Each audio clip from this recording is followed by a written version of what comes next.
درس میں ہم نے ان عورتوں کا ذکر کیا تھا جن کو ان کے خامد نے طلاق دی، اور عورت جو ہے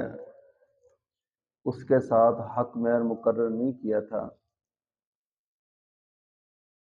بیوی اپنی کو چھونے سے پہلے ہی خامد نے بیوی کو طلاق دے دی، تو اللہ رب العزت فرماتے ہیں جتنی تمہاری طاقت ہے اس کے بقدر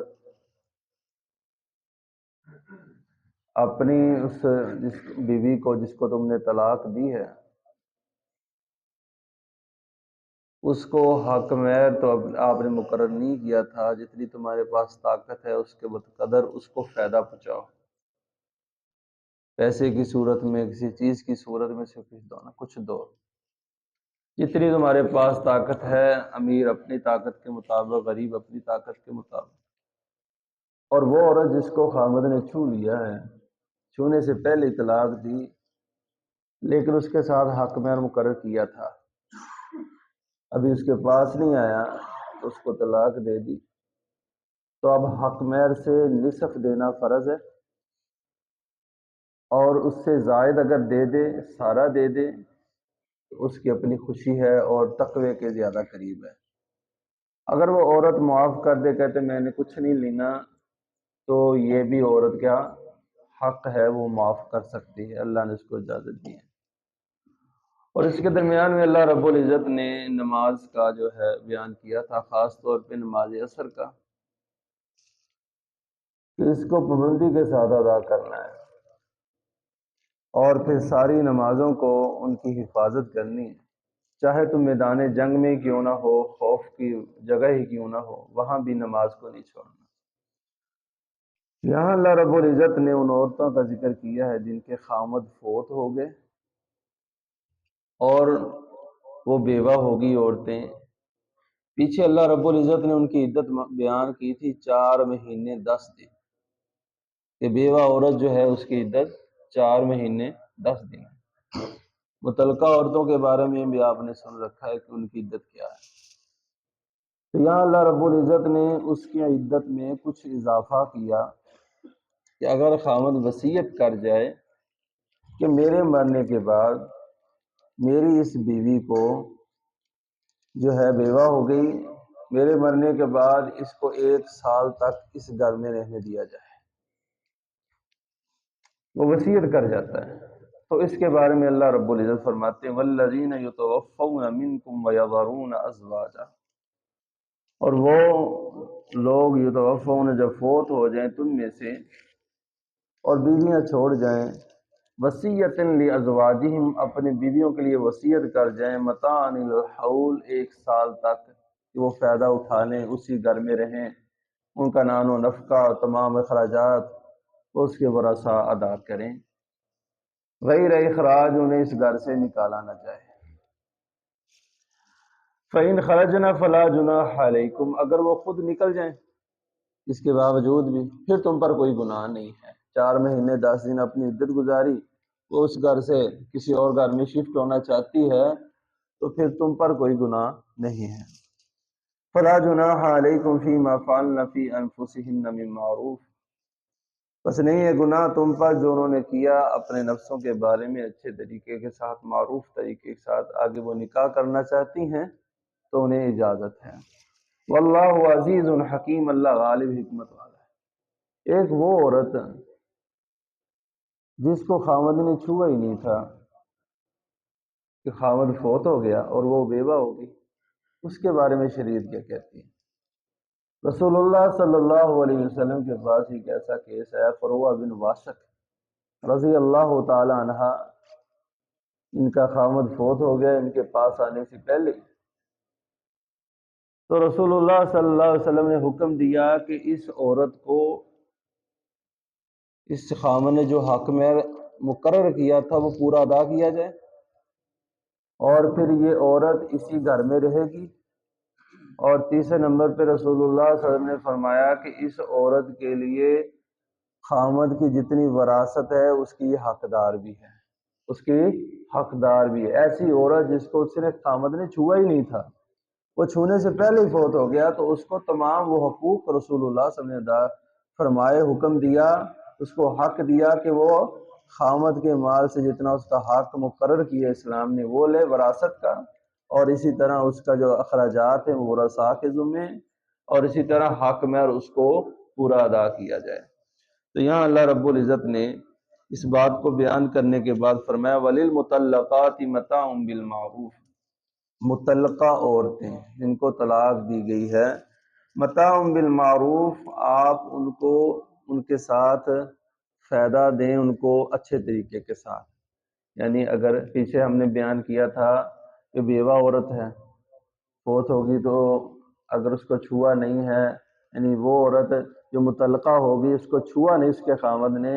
تو اس کو کچھ نہ کچھ دے کے روانہ کرے۔ یہاں ہر وہ عورت ہے جس کو طلاق دی گئی ہے، چاہے اس کو چھوا ہے یا نہیں چھوا، تو اللہ فرماتے اسے کچھ نہ کچھ دے کے روانہ کریں، سوٹ کی شکل میں، کسی پیسے کی شکل میں، کسی چیز کی شکل میں۔ حقا علی المتقین، یہ متقین پر حق ہے، متقین پر حق ہے، یہ ضروری بات ہے کہ کچھ نہ کچھ دے کے ان کو روانہ کیا جائے۔ کذالک یبین اللہ لکم آیاتہ، اسی طرح اللہ واضح کرتا ہے اپنی آیات، لعلکم تعقلون، تاکہ تم عقل کرو۔ الم تر الی الذین خرجوا من دیارہم، آگے اللہ رب العزت نے یہاں تک طلاق کے مسائل تھے مکمل، اللہ رب العزت نے بڑی تفصیل کے ساتھ بیان فرمائے، اور اسے آگے اللہ نے جہاد کے مسائل بیان فرمائے۔ جہاد کے مسائل بیان کرنے سے پہلے اللہ نے ایک قوم کا قصہ بیان کیا ہے جو اپنے گھروں سے موت کے ڈر کی وجہ سے نکل گئے۔ یہ کون سی قوم تھی، کہاں رہتی تھی، اس کے بارے میں کوئی حدیث پاک میں یا قرآن میں واقعہ موجود نہیں ہے، کوئی تعریف ان کی موجود نہیں ہے۔ صرف اللہ رب العزت نے اس چیز کو بیان کیا کہ پہلی قوموں میں سے ایک قوم تھی جو موت کے ڈر کی وجہ سے اپنے گھروں سے نکلی، کہ انہیں جہاد نہ کرنا پڑے،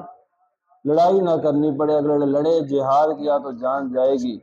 تو انہوں نے اپنا وطن چھوڑ دیا، گھر بار ساز و سامان جو لیا اور روانہ ہو گئے وہاں سے۔ ابھی بستی سے باہر نکلے تھے کہ حضر انہیں موت آ گئی، اللہ نے سب کو ہی فوت کر دیا، سب کو ہی مار دیا، پھر انہیں زندہ کیا۔ تو یہ واقعہ، یہ بات بیان کرنے کا مقصد یہ ہے کہ موت تمہیں نہیں چھوڑے گی، چاہے تم کہیں چلے جاؤ۔ اگر تم جہاد کے ڈر سے کہ کہیں موت نہ آ جائے، جان نہ چلی جائے بھاگو گے تو موت تو آنی ہے۔ وَلَوْ كُنْتُمْ فِي بُرُوجٍ مُشَيَّدَةٍ، اللہ فرماتے اگر تم مضبوط قلعوں میں ہی بند ہو جاؤ، قُلْ إِنَّ الْمَوْتَ الَّذِي تَفِرُّونَ مِنْهُ فَإِنَّهُ مُلَاقِيكُمْ، جس موت سے تم بھاگتے ہو وہ تو تمہارے ساتھ ملاقات کرنے والی ہے، وہ تو تمہارے ساتھ ملنے والی ہے، تمہارا تو ٹاکرا ہوگا ہی ہوگا، موت تو آنی آنی ہے، لہذا جہاد سے روگردانی نہ کرو۔ اور یہ بھی ایک مفسرین نے یہ بات بیان کی ہے کہ یہ لوگ ایک تو جہاد کی وجہ سے، اور دوسرا تفسیر یہ کی گئی ہے کہ یہ ایک وبا پھوٹی تھی اس علاقے میں کہ جس کی وجہ سے ہلاکتیں ہو رہی تھی، تو یہ لوگ وہاں سے سب نکلے کہ ہم اس وبا سے بچ جائیں، اور رسول اللہ صلی اللہ علیہ وسلم نے اس سے منع فرمایا ہے۔ آپ فرماتے جس علاقے میں، وطن میں، محلے میں جس میں وبا آ جائے، آپ وہاں سے باہر نہ نکلیں، وہاں سے باہر نہ نکلیں، اور جس علاقے میں وبا ہو اس علاقے میں داخل بھی نہیں ہونا باہر سے آ کے۔ جو لوگ وہاں رہتے ہیں اس ڈر کی وجہ سے وہاں سے نہ نکلیں کہ ہمیں بھی وبا جو پہنچے گی ہم بھی ہلاک ہو جائیں گے، رسول اللہ صلی اللہ علیہ وسلم نے اسے منع فرمایا۔ تو یہ لوگ وبا کی وجہ سے وہاں نکلے تھے اور رستے میں ان کو موت آ گئی۔ اللہ فرماتے علم تارا، کیا آپ نے دیکھا نہیں، مانا علم تعلم، کیا آپ نے جانا نہیں، الی الذین، ان لوگوں کی طرف خرجوا من دیارہم، جو اپنے گھروں سے نکلے،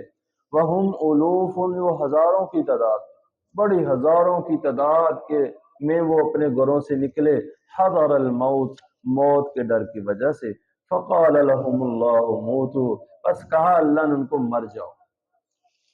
ثم احیا، وہ سارے مر گئے، پھر اللہ نے ان کو زندہ کیا، ثم احیاہم، یہ مرنے کے بعد دوبارہ زندہ ہونے کی بہت بڑی دلیل ہے کہ قیامت کے دن مردے اپنی قبروں سے نکلیں گے، یہ ہزاروں کی تعداد میں اللہ نے ان کو بیک وقت فوت کیا اور بیک وقت زندہ کر کے اس بات کی جو ہے دلیل دی ہے کہ مرنے کے بعد ہم تم سب کو اکٹھا زندہ کریں گے، تم سب اپنی قبروں سے نکلو گے اور اللہ کے دربار میں پیش ہوں گے۔ ثم احیاہم ان اللہ لذو فضل علی الناس، بے شک اللہ بڑے فضل والا ہے لوگوں پر، ولکن اکثر الناس لا یشکرون، لیکن اکثر لوگ شکر نہیں کرتے، اکثر لوگ اللہ کا شکر نہیں کرتے۔ اللہ تو بڑے فضل والا ہے۔ تو یہ جہاد کا حکم جو ہے یہ اللہ کا فضل ہے، یہ اللہ کا فضل ہے۔ اگر اللہ جہاد کا حکم نہ دیتا، جہاد کی اجازت نہ دیتا تو مسلمان جو ہیں کافر تو دیکھ لیں آج جب سے اسلام مسلمانوں نے جہاد چھوڑا ہے، جہاد سے روگردانی کی ہے، آج ہماری حالت دیکھ لیں۔ تو یہ اللہ کا بہت بڑا احسان ہے، فضل ہے کہ اس نے جہاد جیسے مسائل احکامات نازل فرمائے، اور اس کی تمام جو مسائل تھے کہ کیسے جہاد کرنا ہے اور قتال کے دوران کس کو مارنا ہے کس کو نہیں مارنا، اللہ نے بڑی تفصیل کے ساتھ بیان فرما دیے۔ فرمایا ان اللہ لذو فضل علی الناس، بے شک اللہ بڑے فضل والا ہے لوگوں پر، ولکن اکثر الناس لا یشکرون، لیکن اکثر لوگ شکر نہیں کرتے، نہ شکری کرتے۔ معنی نہ شکری کا یہ ہے کہ جو بھی اللہ نے نعمت دی ہے اس کی نہ شکری کرنا، اللہ نے طاقت دی اس کی نہ شکری کرنا، اس کو ضائع کرنا، اللہ نے آنکھیں دی ہیں اس کو غلط جگہ پہ لگانا یہ نہ شکری ہے، اللہ نے کان دیے ہیں ان کے ساتھ گانے سننا یہ نہ شکری ہے، اللہ نے زبان دی ہے اس کے ساتھ بری باتیں کرنا یہ نہ شکری ہے۔ تو اللہ فرماتے اللہ ایسے لوگوں سے محبت نہیں کرتا، ولیکن اکثر الناس لا یشکرون، اکثر لوگ شکر نہیں کرتے۔ آگے اللہ نے جہاد کے مکمل مسائل اور اللہ کے راستے میں خرچ کرنا، خاص طور پر جہاد میں خرچ کرنا، اس کی تلقین فرمائی ہے۔ اللہ سے دعا ہے کہ اللہ رب العزت جو کچھ بیان کیا ہے ہمیں صحیح معنوں میں سمجھ کر عمل کرنے کی توفیق عطا فرمائے۔ وآخر دعوانا ان الحمد للہ رب العالمین۔